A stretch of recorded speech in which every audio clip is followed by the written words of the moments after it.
Con los últimos acontecimientos en el gobierno de La Libertad Avanza, vemos que lejos de calmar las aguas, podemos parafrasear aquel tema, el tesoro de los inocentes del Indio Solari, y tomar como pie los versos que supo dejarnos de legado. Juegan a primero yo, y después a también yo, y a las migas para mí, y cierran el juego, porque ya saben que el tonto nunca puede oler al diablo, vida mía, ni si caga en su nariz. Si algo no sucedió esta semana es que todo marche de acuerdo a lo planificado por La Libertad Avanza, o al menos por quienes asesoran a Javier Gerardo a través de Manuel Manu Adorni. Después de 4 semanas en que Javier Gerardo anunciara que Manu presentaría inmediatamente, entre comillas, la declaración jurada porque tiene todo y me lo mostró, al fin presentó la declaración jurada. Creo que muchos votantes de La Libertad Avanza saben que se miente, que quienes mienten son hoy los funcionarios de su gobierno. Lo que se esperaba es que fueran mínimamente creativos para lanzar la mentira. Algo que sería demasiado presuntuoso de Manu Adorni o de cualquiera de la decena de funcionarios que se inscribieron amparados en la ley de inocencia fiscal. Lo de Manu Adorni es una chapucería que termina siendo un boomerang por donde se lo analice. Si lo tomamos por su bienestar y la época en que dice que pudo ahorrar, es claramente en el gobierno peronista del liderazgo de Néstor y Cristina Kirchner. Si así fuera, y el salto financiero que logró desmiente el perjuicio que le achaca a esos gobiernos, por lo que políticamente es increíble que impulses negatividad para denostar ese gobierno que te cambió la vida como voltear una media.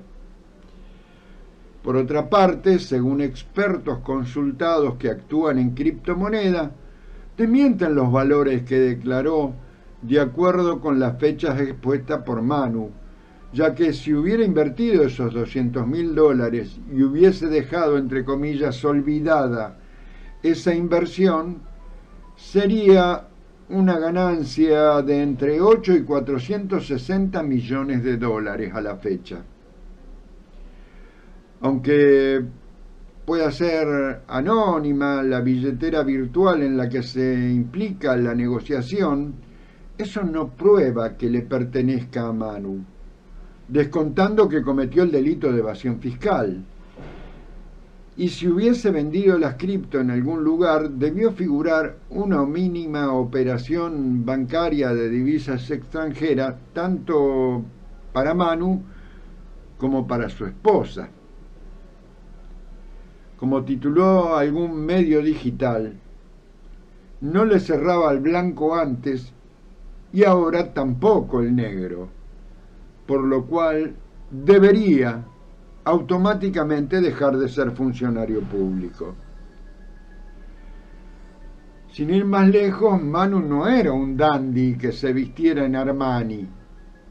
Por el contrario, sus fotos de redes sociales antes de ser funcionario público muestran un sujeto que hace asado en un fondo sencillo, con una base de parrillero precario y una mesa improvisada por la hoja de una puerta. Por otro lado, exponiendo en X o Twitter en esos tiempos que le cortaron la electricidad por falta de pago en el mismo periodo en que acumulaba $500.000. También hay personas que compartieron paneles con él, que anunciaron que se autoinvitaba y que había que pagarle el remis. O el mismo Babi Echecopar, quien declaró que eras una laucha, te pagábamos el café entre todos cuando eras columnista de mi programa porque no tenías un mango, ¿cómo vas a decir que tenías medio palo verde en ese momento? Pero más allá de eso, porque a cualquiera le puede tocar malos tiempos financieros, lo que no es creíble es que mágicamente tengas $200.000 cuando estabas peleando contra la herencia del fallecimiento de tu padre, que te había dejado sin pagar allá en el 2002 la hipoteca del departamento de La Plata desde el año 96. ¿Mm?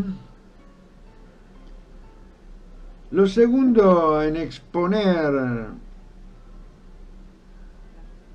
es que a cualquiera le puede tocar malos tiempos, como decíamos, financieros, pero nadie puede creer que mágicamente tengas $200.000 y que cuando no puedes pagar la electricidad de tu casa, un café laboral o un remis, decidas jugarte un pleno en un negocio inicial como era la criptomoneda en ese periodo.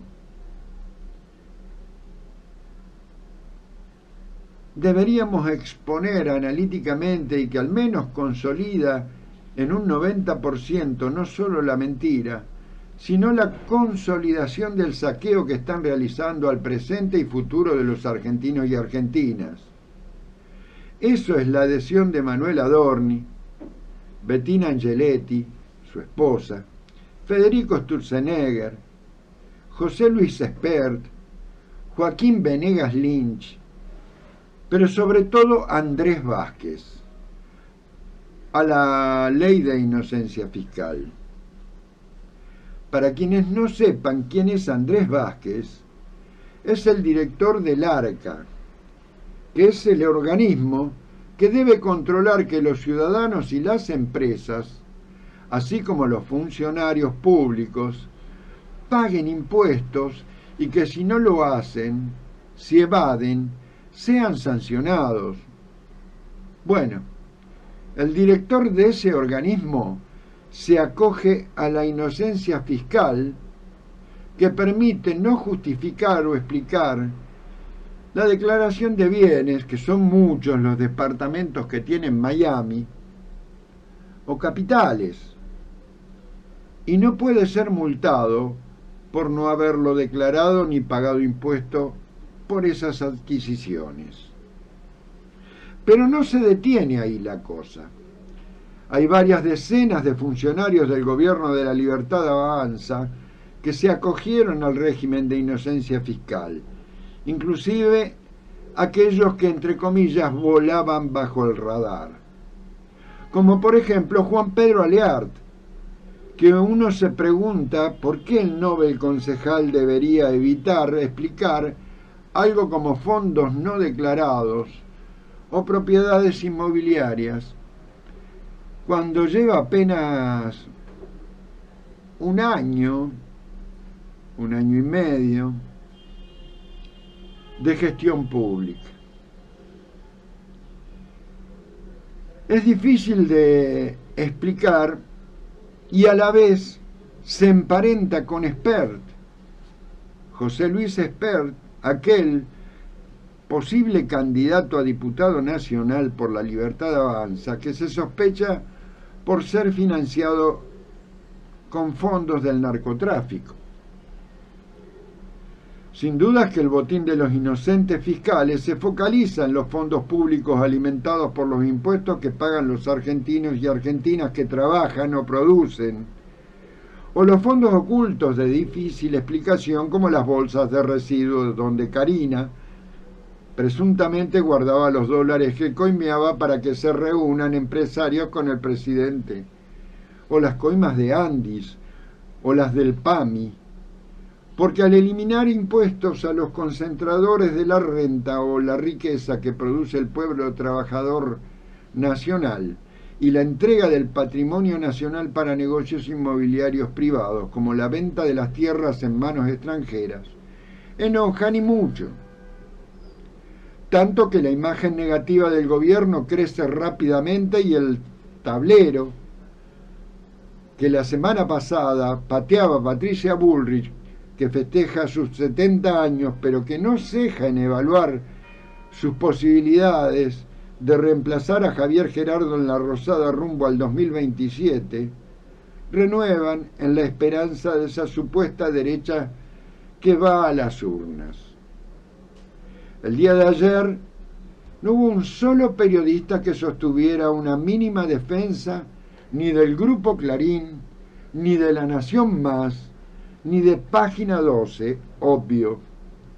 Aún así, la famosa frase "nos toman de boludos" que impuso Roberto Navarro en el Destape Web le quita la poesía de la reacción popular que propone el Indio al decir: un hermoso día el de hoy. ¡Ay, qué bello día es hoy! Está para desatar nuestra tormenta, que va a tronar por el dolor. Buenos días, bienvenidos. Esto es Vox Populi.